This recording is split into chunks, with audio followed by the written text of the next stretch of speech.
Hey guys, welcome back to the channel. Today we're just going to have a chat and a cup of coffee or a tea, whatever you drink, and just talk about my gardening journey. So the end of this season marks 10 years of me being a gardener, and so today I just wanted to take you through some of the lessons that I've learned over the 10 years so that way it can help benefit you no matter where you are in your gardening journey, especially if you're within the first 5 years of your gardening journey, then this video is going to be perfect for you, just so I can talk about all of the lessons that I've learned and hopefully inspire you to keep growing, because gardening is just such an amazing hobby. So if you're new here, my name is Bree and I am from Urban Gardening Canada and I garden in Ottawa Zone 5. This is my second year growing in Ottawa, and prior to that I was living near Toronto in Burlington, Ontario, which was a Zone 6B, I think, and so it was a lot warmer than it was here. But the interesting thing is that regardless of zones, I've definitely had a better garden here in Ottawa than I ever had in Burlington. And it just comes down to my backyard has way better sunlight here in Ottawa than it ever did back there, where I had 2 major trees. And so really your zone mostly matters about perennials and not so much about your annual garden. So don't feel discouraged if you are in a cold zone like my parents, who are in a zone 3 where their summers are much shorter than mine is here. Okay, so the very first lesson that I want to talk about is just having patience. On the internet, it can make it seem like people pick up a hobby and they're like, I'm a first-year gardener and here's my amazing harvest, and that nothing that you see on the internet is true, for one. But also, you have to recognize that when you are learning to garden, whether it's vegetables, annual flowers, perennial flowers, that you are learning an entire world. Like, you're learning the flora and fauna world, and there's all the science around it. You are learning about plants that have been here for millennia, and so you're never going to learn everything in your first year. It's impossible.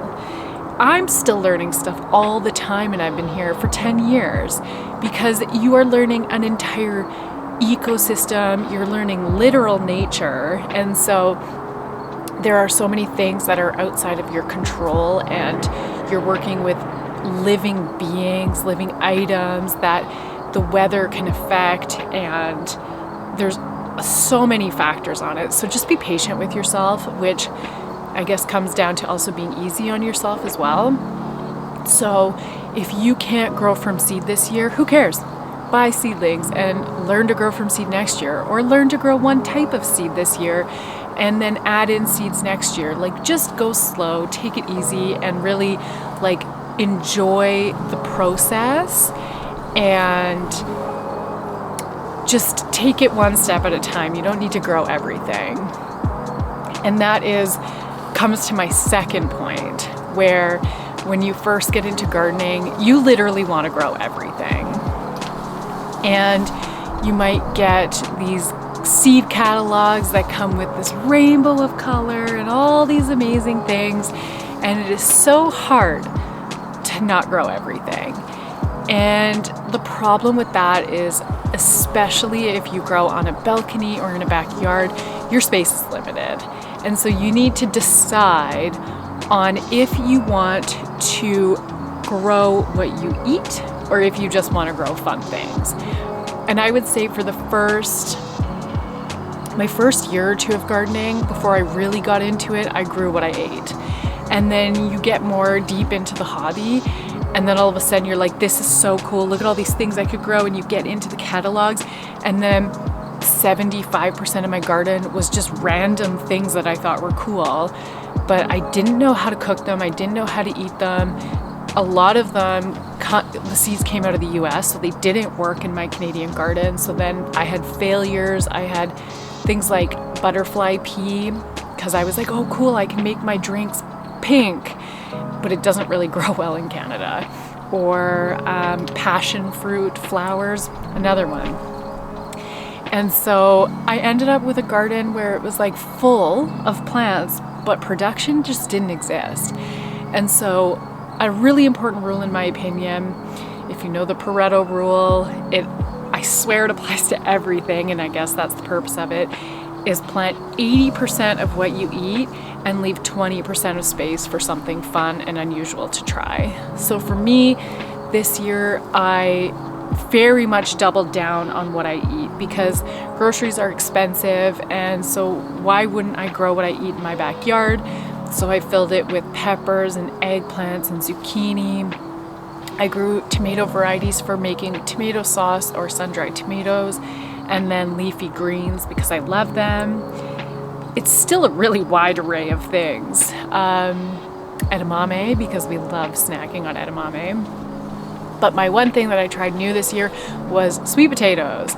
So I made sure I had space to try growing sweet potatoes, and I had such a good time doing it, and 100% I'm gonna bring it back in my garden next year. So allowing yourself to have that space to try new and unusual items can become a staple in your garden the following year. So it is really important to experiment and try new plants and grow something that excites you and is fun. But also, when you're gardening, most of us are growing for food and to feel like we can, save money on our groceries. And so really focus on what you eat the most of and if it's possible to grow it in your zone. So this is something that is super important, that I think no matter where you are in your gardening journey, you're still gonna hit those stages of just growing all kinds of stuff because you can't control it. But just remember to bring yourself back to this place where you're growing what you love to eat, because there's nothing worse than looking out at your garden and seeing it full of plants, but being like, there's nothing to harvest out of here. There's nothing to eat. There's nothing I want to eat, because what are you doing if that's the case? All right. So another lesson that I want to talk about is that you are going to learn something every single year. There's never going to be a point in your gardening journey where you're like, this is it. I've mastered gardening. I know what I'm doing. You can be a master gardener, but you're still not a master gardener. You're never going to get there. There's always something.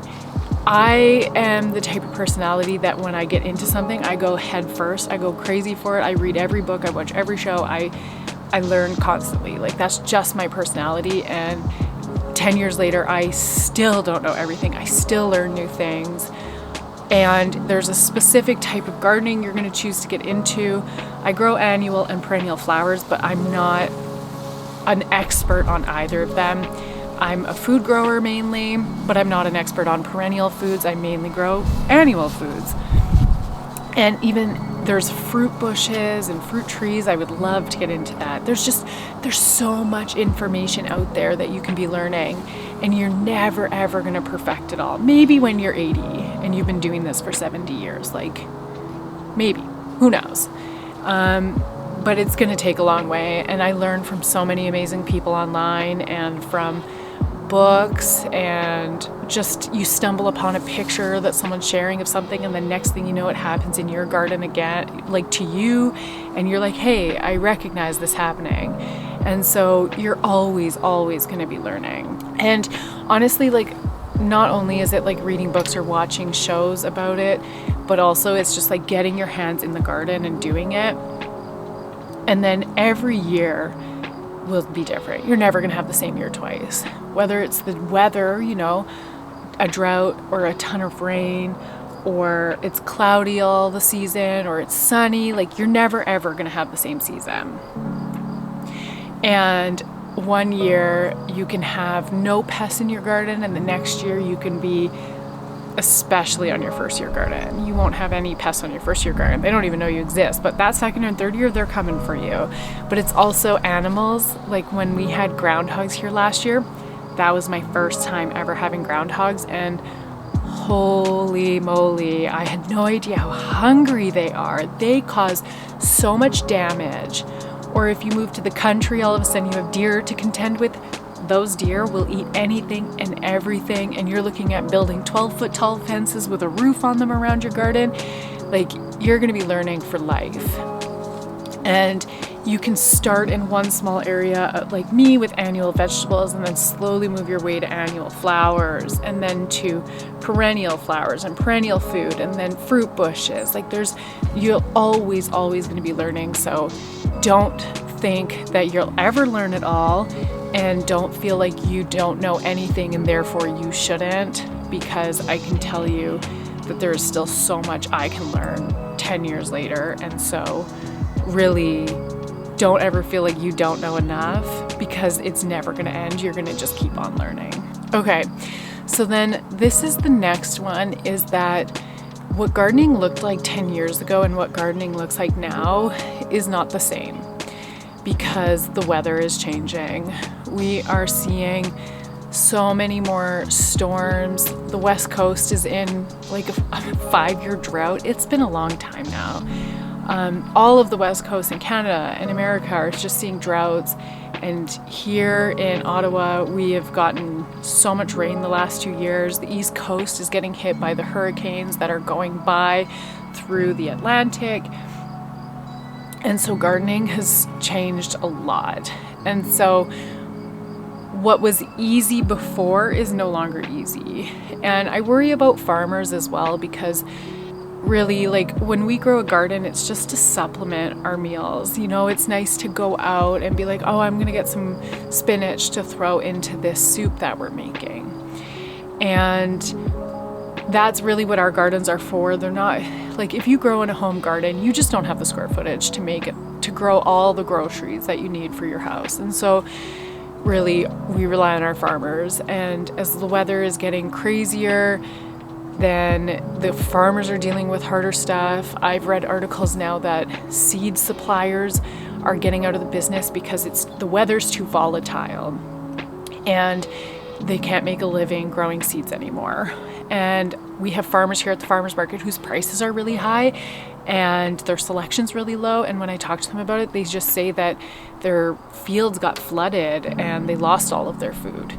And so we're really gonna start seeing some disruptions in our food supply and our own gardens and the seed supply as the weather's getting more intense. And so really, you're gonna have to, if you're a newer gardener, you're really gonna have to pick it up quick on what you need to do for the wind and the rain and the droughts and potential more tornadoes or hurricanes.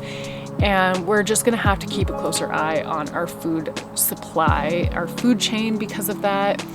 So really, it's something that is important to acknowledge how the weather is, which is why I keep a garden journal.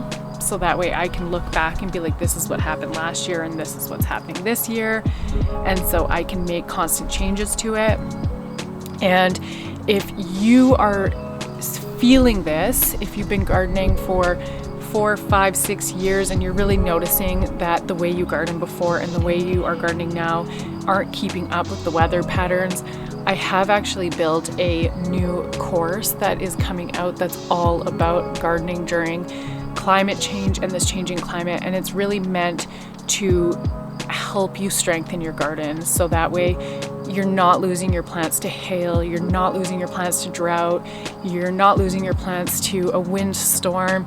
Really, I'm just here to help you build a garden now that resembles what a garden looked like 10 years ago when it was so much easier to garden and when things weren't haywire. And so really this is what the goal of this course is to bring you back to when the weather wasn't so volatile. And so if you're interested in this, I'll leave a description in the link below and we'll go on to the next lesson that I've learned, which is intercropping. So this is an important one where you don't just plant a bunch of the same item in your garden. So I actually have one garden this year that is 100% peppers in it that's planted beside other gardens that are intercropped. And so there is a benefit to intercropping, and this means not just planting one type, but mixing it up. Very specifically, add flowers into your garden. This could be anything like nasturtiums, which are a flower, but they're also edible, so you can eat the leaves and the stem and the flower on it, or you can just plant flowers in there, such as marigolds, which are often a companion plant to tomatoes. And the reason that you want to add flowers into your vegetable garden is to bring in pollinators. And so some plants like tomatoes don't actually need pollinators, they're self-pollinating, but bringing in those pollinators is crucial for other plants such as peppers and eggplants. You're supporting the pollinator population in your backyard and your neighborhood, but also there are studies that suggest that insect pollinated fruit tastes better and lasts longer. And with vegetables coming out of our backyards, you might have already noticed that they don't last quite as long as grocery store food, which is on purpose because grocery varieties are bred to last longer on the shelf. So getting pollinators into your garden is a really big thing that you want to do in order to ensure that you have high quality vegetables coming out so they last longer and they taste better and you can just enjoy them that much more. Okay, so this is my last lesson that I wanted to share with you, and that is that you don't need a lot of space to garden. So all over the internet, on YouTube and Instagram, you're seeing all these homesteading videos and pictures, I'm sure, of people leaving their city life and moving to the country. And I am going to touch on that in another video, but you don't need to. You can garden on a patio or a balcony, in pots, or like me in my backyard here. And I really prioritized outdoor living over my garden here because I was hoping to get an allotment. That was the main reason. I explained more of that in my September garden tour if you haven't watched that. But I only have about 110 square feet of gardening space, and I'm a square foot gardener, so the square footage matters to me. But in my last house in Burlington, I had about 250 square feet. So really, I've cut my garden in half, but I'm gonna add a picture in here now so you can see just how much I can actually harvest from this garden. So it just shows you that you don't need a lot of space in order to grow a lot of food. And if you are interested in square foot gardening, I actually built a square foot planner that I have up on my website. So I'll put that link in the description below. And it's this interactive tool where you can just drop in the type of plants that you want to be growing, and it'll automatically tell you how many plants fit in a square foot, and it'll build a list for you so you know how much you need to start from seed or buy. It's a really cool tool. So I will again just drop that in the description below. And this is the method that I use in order to grow. So for 100 square feet, you can see how much you can actually bring out of your garden. And so don't feel discouraged if your backyard is small or you live in a condo or an apartment that only has a balcony. Like, you really can grow anything. So there are so many varieties of plants that exist where they have balcony varieties. So if you do only grow in pots, there are amazing amounts of tomatoes that work well in pots. Peppers grow, lettuce, like the varieties and the choices are endless. And if you're like me and you have a nice deck in your backyard and you put more effort into living with a little gardening on the side, you can actually still just grow a ton. And I really put that to the square foot gardening method, being able to have high production in a small amount of space. And so you don't need a farm or an acre or even a quarter of an acre. I think I have an eighth of an acre here in total, which includes my entire living situation that we have back here. So I just want you to know that size doesn't matter and that you can still be able to grow. And don't feel discouraged from that, because there's always a way around it, whether it's miniature varieties or square foot gardening or anything like that, where you just prioritize smaller plants. If you only have 20 square feet, you might not want to grow a zucchini because they take up so much space, unless you absolutely love zucchini, going back to my other lesson where you should really grow what you love. But do not think that your space will stop you from growing or should stop you from growing, because it really shouldn't. And I just want you to know that you should try it no matter where you're growing. If it's indoors in a windowsill, out on a balcony, in a backyard, at an allotment, wherever it is, just try gardening, because there is nothing like watching a seed or a small plant this big turn into something huge and put out food, and really learning where your food comes from and how it grows. It's just such an experience where you can look at what's in the grocery store and what's on your plant and just make that connection between the two. And so all I can say is I encourage you to start growing something, no matter what it is, and just getting into it. And I hope that you got something out of this video and out of my 10 years of experience that I was able to gift to you. So if you did like this video, please make sure to give it a thumbs up and subscribe to the channel, and I will see you in another video. And thank you so much for having a coffee or tea with me, and I hope you have a wonderful day. Bye.